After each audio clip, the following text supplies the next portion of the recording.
is something that does take some time. This is about the same scale, if you like, in terms of dollars at least, and it's comparable to the Metro Tunnel, which, as you know, is one of the biggest public transport projects in the nation at the moment and the biggest that Victoria's ever seen to date. The engineers will guide us on exactly what gets tunnelled and what doesn't. The key point about this corridor coming through Sunshine is that there's already an existing rail alignment, and that means you can deliver it more cost effectively, you can deliver it more quickly. On the 9-year issue though, as with Metro Tunnel, where we're fully a year ahead of schedule, as with level crossings, where we promised 20 would be gone and we've got 29 gone, if we can deliver this more quickly than the 9 years, then of course we would be only too happy to do that. Ultimately, this should have been done a long, long time ago. That would have been cheaper. It might even have been quicker then. At the end of the day, though, we're making this decision now, and it's one that will set us up for the future. It will take some time, but we're not waiting any longer. We're getting on and actually delivering this. Will it be faster than the red bus or? Well, look, I think you'll have lots of different ways to get to the airport. This will be relevant for some people. Some people will choose to go this way. Other people will continue to use ride-sharing services. Others will continue to use Skybus. Some will drive and pay the parking fees.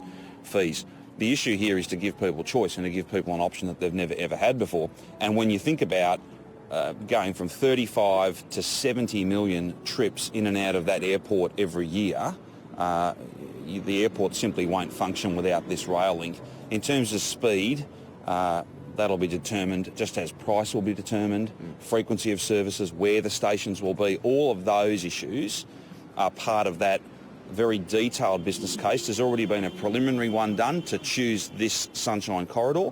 The detailed planning work, all those matters and lots more, together with the engineering treatments, how we procure it, issues of value creation, value capture, all of that has already started and will be concluded next year, and then will be underway and under construction in 2022.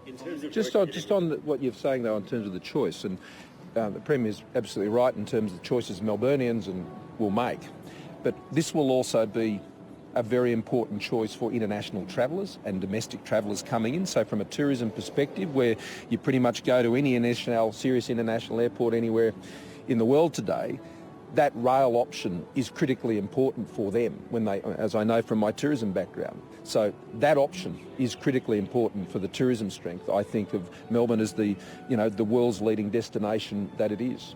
In terms of working this in with the Suburban rail loop, yes. Does that require you to have finalised Suburban rail loop plans before you start construction of the airport rail loop, given it's all so closely linked and the Sunshine Interchange is going to play such a critical role there? No, Lundy, this becomes the real strength of the Suburban rail loop in many respects is that it can be done in a modular form, if you like. So we'll have Cheltenham to Box Hill underway in 22. We'll have airport rail link, so the city, Sunshine and the airport, that'll be underway by 2022 as well. And we'll be able to make that top section, which probably would be 2 sections, I would think, all of that will be able to be delivered so that it's one seamless journey, if you like, when it's all ultimately completed. That's some time away. It's a very, very big project. The other point as well, the sequencing of this will be very important. That's why getting the planning right is obviously at the top of our list. With further electrification into the west, beyond the airport rail link, so separating regional trains from metro trains, they're not competing for the same track, then we can potentially run, in fact it is our intention to run faster, indeed rapid, really high speed rail into Ballarat and Geelong. So this is the airport rail link, yes, but it's done in such a way, I think in an elegant way, to make it part of that suburban rail loop and part of a much better service offering for regional cities. That's important for population growth and all of those other factors as well. You talk about the need for private sector money probably to fill out the cost of the project. There's $5 billion on the table for metro trains in Melbourne. Would you agree that they're the logical private partners for this project to go? Well, again, I wouldn't want to be singling out I wouldn't want to be putting anyone into the box seat, as it were. There is a market-led proposal, a private sector proposal that's being considered by Treasury and Finance in the usual way. That's separate to the announcement we're making today, and it would need to represent better value than what we are putting forward today. Otherwise, we wouldn't do it. There may well be others, and I think the opportunity around private sector engagement is more than just the entire project. You can have different elements of the project where the private sector may well have a really important contribution to make around property development. Not so much capturing value, but actually creating it. These station boxes, wherever they might go, Sunshine's obviously going to be one of them, but there'll be opportunities for us to leverage the investment that we're making on behalf of taxpayers, either to offset some of the cost or to do more.